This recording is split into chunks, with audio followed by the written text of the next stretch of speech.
Dear friend, be honest. Have you ever gone to bed after a long day, hoping to finally get a good night's sleep, only to find an hour later that you're lying there with your eyes wide open? Sleep comes in fits and starts. You wake up at 2 in the morning, then again at 3, and once more at 5. It feels as if your body is waking you up on its own, even when you're not extremely thirsty or don't have a full bladder. Many people say, well, it's just age, nothing you can do about it. But the truth is, this often comes down to a simple habit. We drink water at the wrong times. Yes, water is life. Without it, our brain, heart, and kidneys can't function properly. But when we drink it at the wrong hours, our bodies start working against us. Instead of deep, restful sleep, we get nighttime awakenings, tired mornings, and heavy heads. And here's the surprising part. As a doctor, I see this again and again. People suffer from sleepless nights for years, thinking it's aging or illness, and then we simply adjust the timing of their fluid intake and their lives seem to transform. Today I'm going to tell you everything: how to drink water properly, why it's especially important after age 50, the mistakes almost everyone makes, and how small changes can give you peaceful sleep without pills. Before we begin, write in the comments. What city are you from and what time do you usually go to bed? I'm curious to see how our habits differ. Alright, let's get started.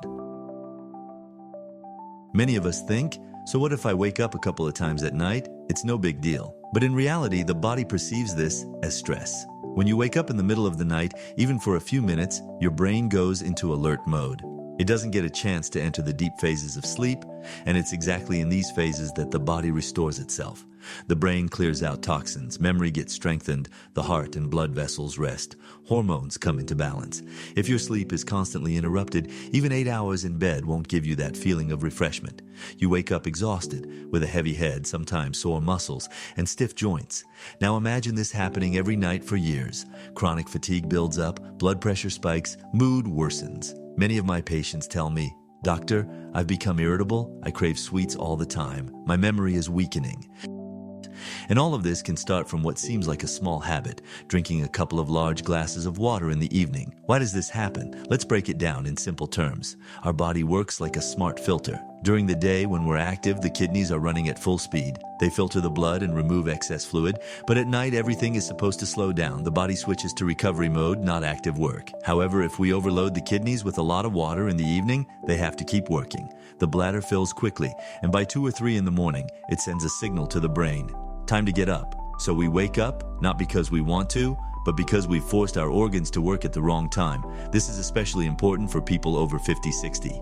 Why? Because at this age, the level of the hormone vasopressin begins to drop. This hormone acts like a conductor. It slows down urine production at night so we can sleep peacefully. When it's lower, the kidneys don't know they should slow down and keep working almost like during the day. Add to that the fact that the bladder becomes more sensitive with age, and you have the perfect recipe for nighttime awakenings. This is why the habit of properly timing your water intake isn't trivial. It's a real tool for health. And that's exactly why we're dedicating a whole video to this topic. You know, I always say, medicine isn't just about tests and terminology. The real lessons come from the lived stories of patients. Once a woman came to me, let's call her Anna, 62 years old. She looked tired, with dark circles under her eyes. According to her, she hadn't been able to sleep properly for several years. She'd fall asleep quickly, but then wake up 2 or 3 times during the night. In the morning, she felt as if she hadn't slept at all. We checked her heart, blood pressure, ran some tests. Everything was normal except for chronic fatigue. I asked her a simple question. "Anna, how much water do you drink in the evening?" She was surprised. "Doctor, does that really matter? I usually have 2 glasses before bed. I've always been afraid of dehydration." And that was the key. We agreed that she would stop drinking water 2 hours before sleep and spread her daily intake evenly throughout the day. Just a week later, she came back and said, "Doctor, I slept through the night for the first time in years." Her face had changed. She had a healthy glow, more energy, and even her voice sounded more confident. And there are dozens of cases like this. For example, a 55-year-old man complained about constantly getting up to use the bathroom at night. He thought he had prostate problems. We ran tests. No serious pathology. It was just a habit. He drank sparkling mineral water every evening to help with digestion. Once we moved that water intake to the first half of the day, his nighttime awakenings disappeared. He even joked, "Doctor, I thought I needed pills, but all I needed was timing." This shows just how finely our bodies respond to seemingly small details. To better understand why drinking water at the wrong time can disturb us, let's look at what actually happens in the body at night. When we fall asleep, the body switches into a different mode. You can think of it like a computer. During the day, it's handling countless tasks, and at night, it goes into maintenance mode. Here's what changes. Heart rate slows down. The heart rests and the strain on blood vessels decreases. Breathing becomes steady and deep. This helps oxygenate tissues more efficiently. Kidneys slow down. Ideally, they produce less urine so we don't wake up. Brain activates its cleaning system. Scientists call this the glymphatic system. It flushes out toxins accumulated during the day. Hormones. At night, growth hormone, melatonin, and leptin are more active. They're responsible for tissue repair, immunity, and regulating appetite. But if we overload the body with water in the late hours, this balance is disrupted. The kidneys keep working instead of slowing down. The bladder fills and sends a signal to the brain. The brain is pulled out of deep sleep, sometimes fully waking the person. It's important to understand, even if you don't actually get up to go to the bathroom, a full bladder can make your sleep more shallow. In the morning, you might say, I didn't wake up, but I still feel exhausted. There's another tricky factor. When we drink a lot of water in the evening, especially tea or soda, we also activate the stomach and intestines. That means the body is busy digesting instead of restoring itself. And here's the key takeaway. Proper sleep doesn't start the moment you close your eyes. It begins several hours earlier with the right habits. Now here's where it gets really interesting because everyone always asks, Doctor, how much water do I actually need? 2 liters? 3? Or can I drink less? The truth is, there's no one-size-fits-all number. It depends on your weight, activity level, climate, and even what you eat. But there are a few simple rules that work for most people. Start your day with water. In the morning, your body is dehydrated after sleep. 1 glass of warm water kickstarts your metabolism and helps wake up your stomach. But here's the important part. It should be water, not coffee or sweet juice. Drink most of your water in the first half of the day. For example, if your daily goal is 2 liters, aim to drink 1 liter before lunch. This reduces the load on your kidneys in the evening and keeps you more energetic during the day. During meals, a little is fine. There's a myth that water dilutes stomach acid. That's nonsense. A few sips while eating is perfectly fine. But pouring a liter of water over your soup? Definitely not. Stop drinking 2 hours before bed. This is the golden rule. If you want quality sleep, limit water intake in the evening. Otherwise, you risk waking up during the night. Pay attention to the color of your urine. It might sound funny, but this is the simplest indicator. Light yellow means you're well hydrated. Dark, you're not drinking enough. Completely clear, maybe too much. A simple life hack. Carry a 1-liter bottle with you. If it's empty by midday, you're probably on the right track. Water myths believed by millions. Oh, this is one of my favorite topics. There are so many myths about water that even doctors sometimes wonder where they came from. Myth 1, you must drink exactly 8 glasses of water a day. No, this number originated back in the 1940s when doctors noticed that the body needs roughly 2 liters of fluids, but this includes soups, fruits, vegetables, tea, and even the water contained in food. So if you eat apples, cucumbers, or watermelon, that counts too. Myth 2, water cures all diseases. Sadly, no. Yes, proper hydration supports your kidneys, skin, and immune system. But if someone has a serious illness, just drinking water won't fix it. Myth 3, sparkling water is harmful. Actually, plain sparkling water without sugar or additives is no worse than regular water. Yes, it can cause bloating in some people, but it's not inherently harmful. The real culprit is sweet soda. That really can hurt your body. Myth 4, the more water, the better. Here's where the danger lies. There's a condition called hyponatremia, where drinking too much water lowers the salt level in your blood. Symptoms include weakness, headache, nausea, and in severe cases, seizures. So chugging 5 liters a day is definitely not a good idea. Myth 5, you should only drink water when you're thirsty. Not entirely true either. Thirst is already a signal that your body is dehydrated. It's better to maintain hydration throughout the day instead of waiting until your throat feels dry. Water and other drinks. What helps and what gets in the way? This is where people often get confused. They ask, Doctor, but tea is water too, right? What about coffee? Soup? What if I only drink juices? Let's break it down honestly and with facts. Tea is basically an infusion of water. Yes, it contains caffeine, especially black and green tea, but this caffeine has only a mild diuretic effect, much less than most people think. So tea can be counted toward your daily fluid intake. Herbal teas are even better. They're almost caffeine-free and gentle on the body. Coffee. Here the details matter. Coffee's mostly water as well. And despite the myth, it doesn't cause serious dehydration. But there's a but. Too much caffeine stresses the heart and nervous system. 1 or 2 cups a day are fine and count toward hydration. 5 or 6 cups? Not so much. Better to balance with plain water. Juices, natural juice, is liquid plus the sugars from fruit. And here's the catch. Too much sugar interferes with water absorption and puts extra load on the pancreas. So a glass of freshly squeezed orange juice in the morning?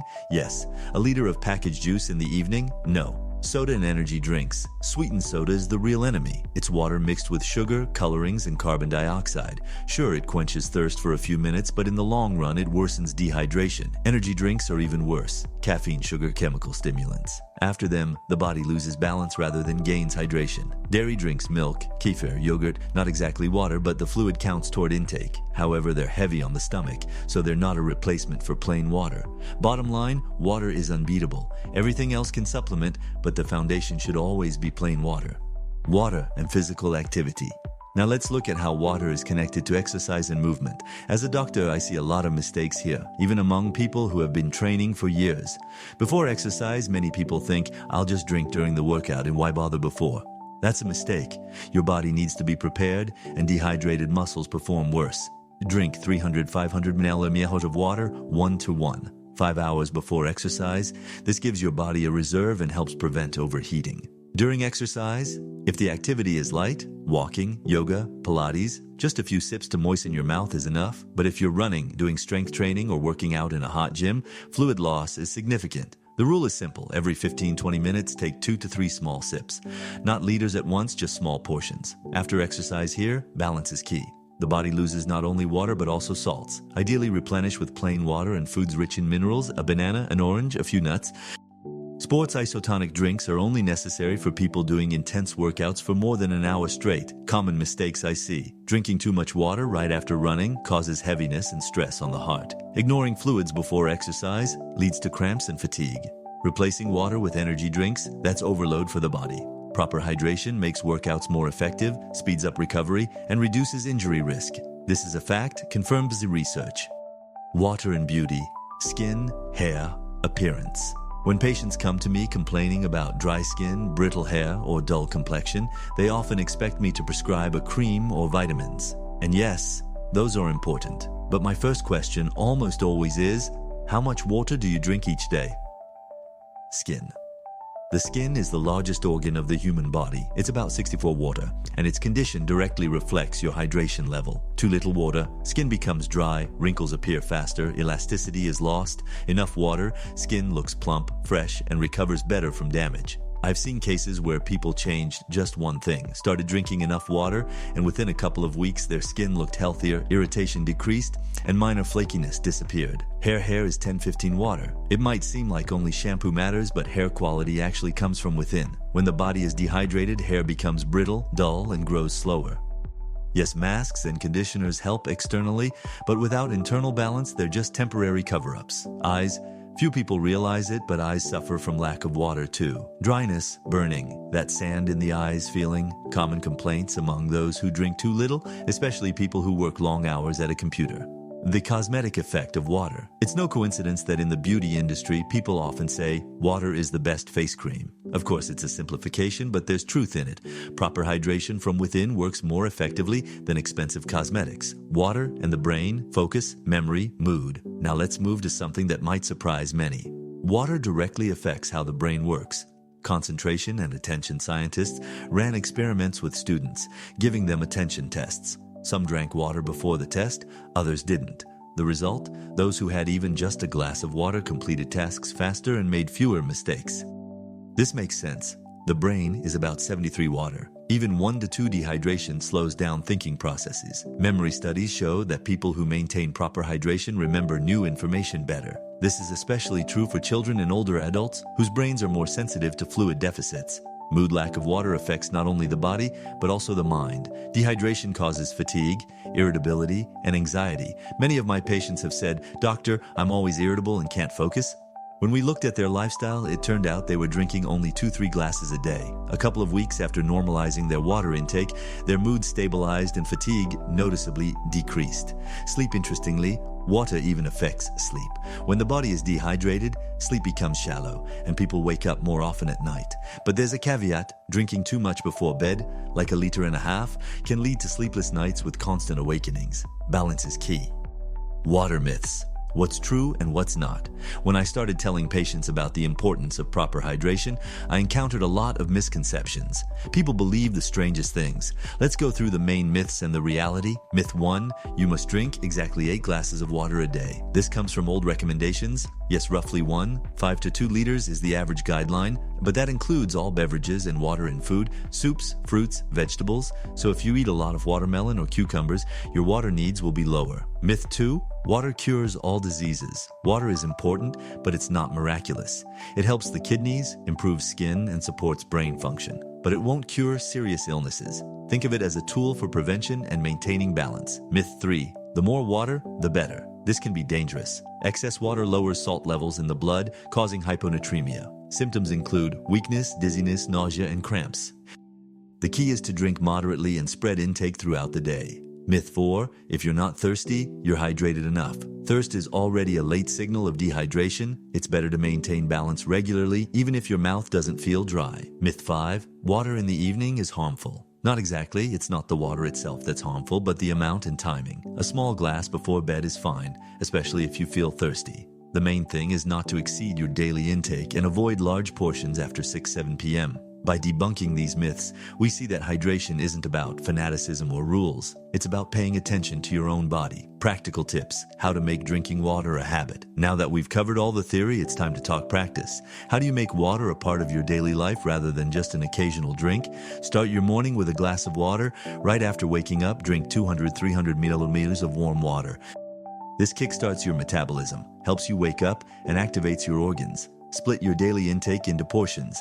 If your daily goal is 2 liters, don't try to drink it all at once. Divide it into 8 to 10 portions of 200-250 milliliters. Morning, 3-4 glasses. Daytime, 3 glasses. Evening, 1 glass maximum. At least 2 hours before bed, use reminders. Phones, smartwatch, apps, is anything works.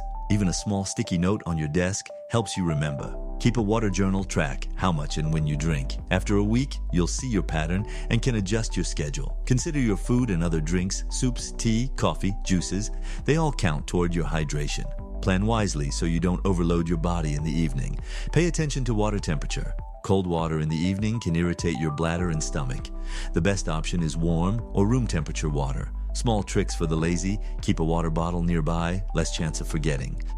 Add a slice of lemon or some mint. It makes water more interesting. Take small sips after meals instead of downing a full glass at once. Listen to your body. The most important tip: learn to distinguish true thirst from habit. Your body is wiser than any app. Conclusion. So dear viewer, we've covered a lot today. How water affects sleep, kidneys, and the bladder, debunked myths, and revealed the truth about beverages. Learned how water influences the brain, mood, skin, and hair. Got concrete tips on how to distribute water throughout the day? The key message: health starts with simple things. Sometimes just changing when and how you drink water can improve sleep, mood, and overall well-being. Remember, your body doesn't require heroic efforts. It's grateful for small, consistent changes. Every glass of water is an act of self-care. If you found this video useful, give it a like, subscribe to Dr. Secrets, and share it with anyone who could use a peaceful night and a fresh morning. Take care of yourself, listen to your body, and may your nights be calm and your mornings fresh and light like that first sip of water after waking up.